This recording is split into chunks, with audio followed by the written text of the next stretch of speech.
오늘 어쨌든 예정대로 만약에 대통령의 최종 메시지, 최종 변론이 나온다면 어떤 내용이 담겨야 된다라고 보시는지. 저는 뭐 이거는 뭐 이제 제가 이제 아까 전제로 제가 이제 그 예, 국민의힘의 수석 대변인이기 때문에 제가 말을 하는 것이 저희 당 지도부의 입장을 받아서 얘기를 하는 것일 수 있는데 예. 오늘은 그냥 편하게 개인으로서 얘기를 하겠습니다. 다 개인적 사견으로 사견으로 국회의원 신동욱으로 하겠습니다. 예, 예.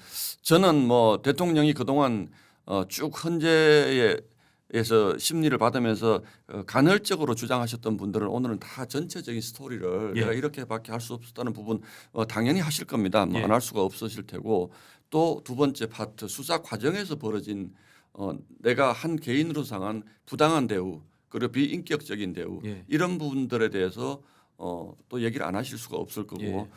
그리고 또 한 파트는 뭐 그럼에도 불구하고 이 혼란을 일으킨 데 대한 어떤 뭐 유감의 표명이라든지 또는 앞으로의 뭐 일정에 대한 뭐 본인의 그 입장 표현이라든지 이런 부분들을 좀 해서 이걸로서 변론이 끝난다는 가정하에 예.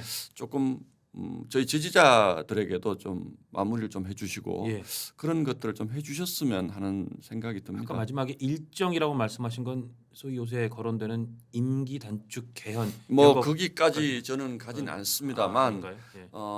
처음에 대통령께서 사과문을 한번 낸 적이 있습니다. 그렇죠. 12월 6일인가 5일인가 하여튼 그렇죠. 개헌 직후에 예, 그때 그 본인의 문제를 당에 일임하겠다 이제 이 표현을 쓰신 적이 있는데 네. 그 제가 사실 그때 대통령을 뵀거든요. 그 사과문 낼 때 예, 예. 대통령께서 정말 이 나라가 이렇게 그 국회가 엉망진창이 되면서 아무것도 하지 못하는 것에 대한 어떤 그 본인으로서의 뭐 절규, 내적인 절규, 안타까움 이런 것들은 저는 충분히 느낍니다. 예. 그래서 그렇기 때문에 대통령께서 내가 뭐 이제 흔히 대통령의 내란이라고 하는 것은 영구 집권을 하려고 하거나 그렇죠. 또는 헌법을 바꿔서 내가 대통령 한 번 더 하기 위해서 하거나 이런 것이잖아요. 소위 친위 쿠데타 같은 친위 그런, 쿠데타는 예, 그런 예. 것이잖아요. 예, 예, 그런데 민주당이 친위 쿠데타라고 자꾸 얘기를 하는데 이번 계엄은 친위 쿠데타라고 할 만한 사유가 없어요. 지금 윤석열 대통령이 헌법을 개헌해서 내가 뭐 한 번 더 대통령이 하겠다 이런 취지가 전혀 아니잖아요. 지금. 그렇죠. 그렇기 때문에 나는 내가 대통령 자리에 연연해서 이런 일을 하는 것이 아니다라는 분명한 입장을 대통령께서 다시 한번 저는 밝히실 거라고 저는 생각을 합니다. 왜냐하면 그동안에 제가 봐온 윤석열 대통령은 물론 뭐 비판의 지점이 여러 가지가 있고 또 국회에 대해서도 저도 개인적으로 좀 더 친화적으로 하셨으면 또 뭐 설득되는 지점이 있었을 텐데 그 부분을 잘 못하신 부분들 이런 부분들에 대한 아쉬움은 있지만 그러나 국가를 위한 진정성 적어도 제 입장에서는 있는 분이다라고 저는 느끼거든요. 그렇기 예. 때문에 사적인 뭐 소위 변명에 가까운 얘기만 하고 끝낼 거라고 생각하지 않습니다. 좀 더 큰 얘기 하실 겁니다. 임기 단축 개헌은 혹시 들어갑니까? 어떻게? 저는 뭐 그건 전혀 모르겠고 예. 지금 저희가 그 부분을 언급하는 수는 없는 상황입니다. 예. 이런 관련된 건 그럼 그야말로 대통령과 변호인단, 대리인단에서 지금 논의가 되는 수준. 제가 모든 부분의 논의는 아마 있을 거라고 저는 보고 있습니다. 모든 부분의 논의는 있을 것이다. 예. 그리고 아까 같은 그 홍장원 메모 얘기하고 그러면서 탄핵 과정에서 헌재 얘기를 좀 했는데 아니 헌재 얘기는 한번 조금만 더 짚고 싶습니다. 왜냐하면 제가 개인적으로 헌재 저도 옛날에 뭐 법조 출입하면서 알게 된 법조인들을 이렇게 저렇게 얘기해 보면 아마 그 의원님께서도 그런 말씀을 들으셨겠지만 헌재가 좀 조금 너무한다라는 얘기를 사실은 저도 사석에서나 취재에서 좀 많이 들었거든요. 대변인께서 보시기에는 헌재가 아까 뭐 저희가 한번 짚긴 했습니다만 저렇게까지 무리한 모습을 내지는 많은 사람들한테 의아하게 하는 모습을 왜 보인다고 하신지 한번 더 짚어주시죠.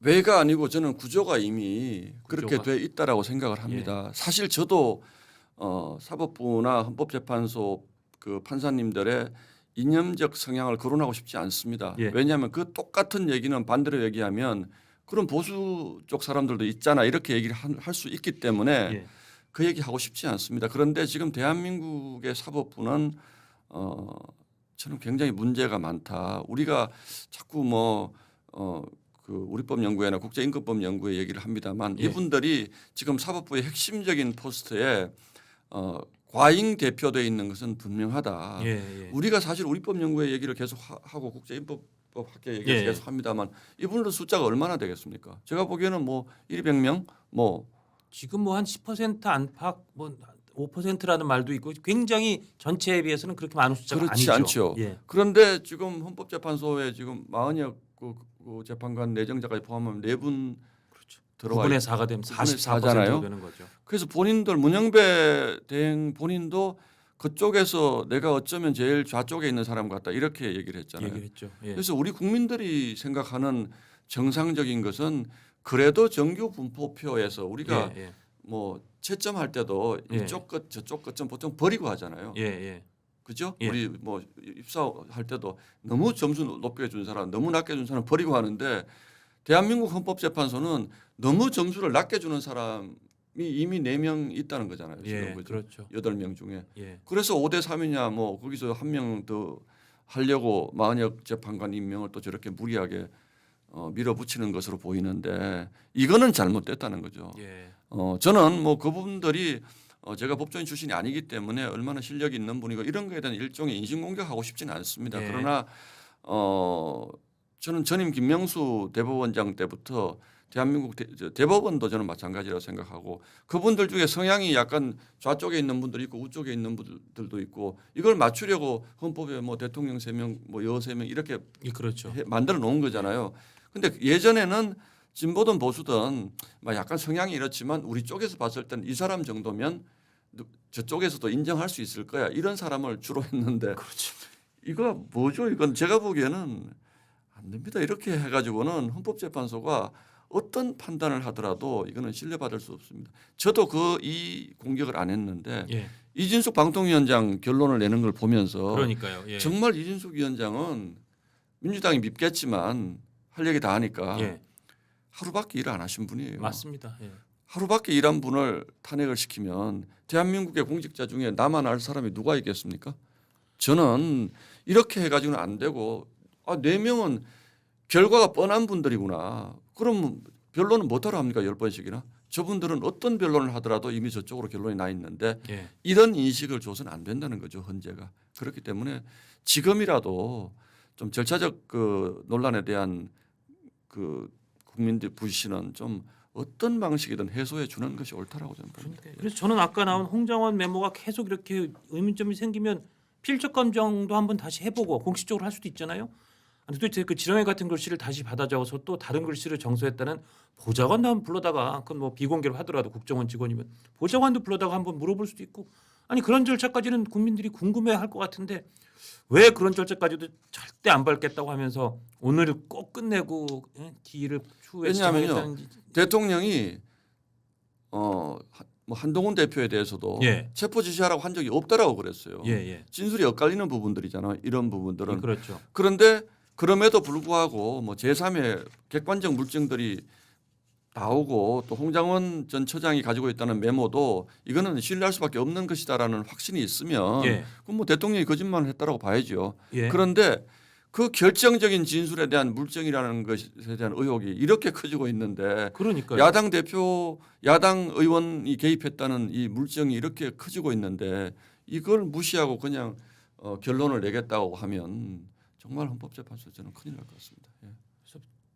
저도 그렇고 많은 국민들은 국민 눈높이에서는 아니 이재명 대표는 원래 6개월에 끝나라는 공직선거법 1심을 2년 2개월 799일을 끌 때 계속 증인 신청하고 이것도 부동에서 또 증언 들어야겠다 또 들어야겠다 그거를 다 2년 2개월을 끌어줬는데 아니 현직 대통령을 파면하느냐 마느냐 해서 그거 3분 그 한 기일 2번 더 증언 채택 한두 개 더 왜 이걸 안 해주지? 물론 이쪽은 법원이고 이쪽은 헌재지만 전 국민 눈높이에서는 도대체 이 저울은 어디서 생긴 저울이지라는 그 의혹이나 그 의심을 안 가질 수가 없을 것 같아요. 그러니까 저는 전임 김명수 대법원장님이 만들어놓은 사법부의 구조가 정말 이상하다는 거예요. 지금 이재명 대표 그 이번에 판결난 게 2022년 9월인가에 그 재판이 시작된 거거든요. 예. 그러니까 2년 2개월 2개월 딱 걸린 거예요. 예. 그런 부분들을 다 다 받아줬잖아요. 그 다 받아줬죠. 방어권 차원에서 다 받아줬잖아요. 근데 왜 대통령은 이렇게 할까? 그리고 홍장원 전 처장 얘기를 하나 더 하면 예. 우리 상식선에서 제가 정말 중요한 명단이잖아요. 예. 누구를 체포하고. 그래서 제가 지렁이처럼 막 썼어요. 예. 그러면 내가 그거를 나는 내가 어떻게 쓴지 아니까 그렇죠. 다시 보고 내가 정서를 해야지. 예. 아무 설명 없이 보좌관에게 줘서 야 이거 똑바로 좀 써가지고 와라고 한다는 게 말은 그럴듯하지만 상식적으로 이해가 됩니까? 그럴듯하지도 않죠. 예. 말이 그럴듯하지도 않은 게 말씀하신 것처럼 본인이 쓴 본인만의 필체면 본인이 정서를 본인이 하고 정서를 해야죠. 본인이 복구를 해야죠. 그러면 그러고 그 중요한 정보를 보좌관한테 줘서 이거 대통령 체포하라고 준 명단이야. 이거 정서 좀 해봐라고 한다는 것이 말이 안 됩니다. 그 하나가 있고 두 번째는 그걸 쓴 시점에 대한 그것도 조태용 원장이 나와서 CCTV까지 공개를 했잖아요. 그렇죠. 그러니까 나중에 내가 착각했던 것 같다. 예. 그게 착각이 됩니까? 내가 누구의 전화를 받고 그 그러니까요. 급박한 순간에서 전화를 받고 누굴 체포하라는 명단이라고 해서 위치 추적을 그걸 예, 해서 예. 적었는데 그걸 받아 적은 위치를 착각을 했다? 안 그것도 됩니다. 그거 이런 경험치상 식의 논리를 예. 그냥 그 사람의 말을 그대로 우리가 저기 할 수가 없습니다. 그리고 민주당에서 저는 국회에 있었기 때문에 그 사정들을 너무나 잘 아는데 그 상황이 생기고 난 그 다음 날부터 정말 저희를 수모를 많이 줬거든요. 예. 거의 뭐 막 소리 지르고 길에서 만나는 국회의원들끼리도 예.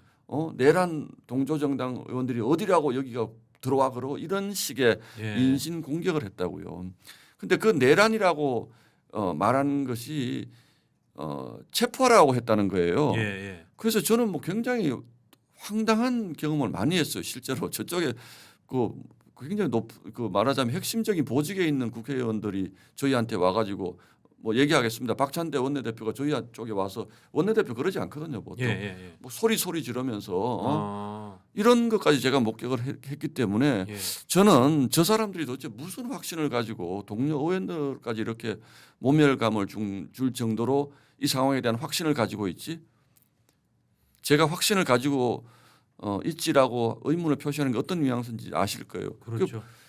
이게 이상한 거죠, 이게. 당시에 그렇게 소리를 고래고래 지를 수 있었던 어떤 근거 기반이 홍장원 전 통정 1차장 메모라든지 그거였다면 특전사령관의 어떤 뭐 유튜브 방송 뭐 이런 게 기반이었다면 근데 두 가지가 지금 헌재 증언 과정에서 이렇게 많이 흔들리고 있다면 헌재가 판단을 바꾸라는 건 아니더라도 조금만 더 시간을 갖고 들여다볼 거 하고 서증 절차를 거칠 걸 거쳐야 되지 않느냐라는 생각이 하나 들고 말씀하신 것처럼 당시에 그러니까 전 안철수 의원의 마음을 이렇게 저는 뇌피셜로 이해하거든요.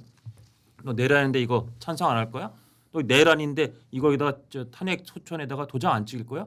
라는 상황에서 이건 해야겠구나 해서 204였다면 5표 넘어간 거잖아요.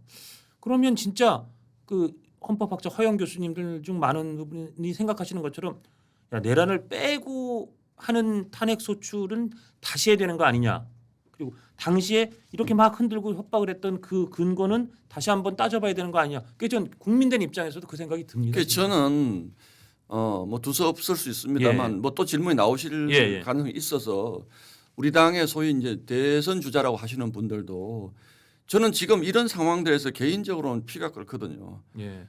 제가 당의 대변인이기 때문에 뭐 이렇게 함부로 얘기하는 것도 어렵고 하지만 이런 것들에 대해서 방송이든 뭐든 나가서 우리가 지금 부당함을 주장을 해야 될 시점이라고 저는 생각을 합니다. 그래서 지금 자꾸 우리 당에서도 이런 부당한 취급이 있는데 무슨 조기 대선이냐. 예. 물론 일정상으로 뭐 있을 수도 있는 거에 대한 뭐 실무적인 검토나 이거는 저는 있을 수 있다고 봅니다. 그런데 소위 당의 그 아주 중요한 위치에 있는 분이라든지 또는 뭐 소위 대선 주자라고 하는 분들도 이 얘기를 하는 게 저는 먼저라고 개인적으로 생각을 합니다. 이런 얘기를 목이 터져라 얘기를 해야죠. 물론 뭐 그거를 광장에 나가서 하시는 분들도 있고 저처럼 대변인 논평으로 하시는 분들도 있고 여러 부류가 있을 수 있겠습니다만 그렇기 때문에 저희가 왜 광장으로 나오지 않느냐라는 말씀을 굉장히 많이 하세요. 고통스러울 정도로 우리 지지자들이 많이 하십니다.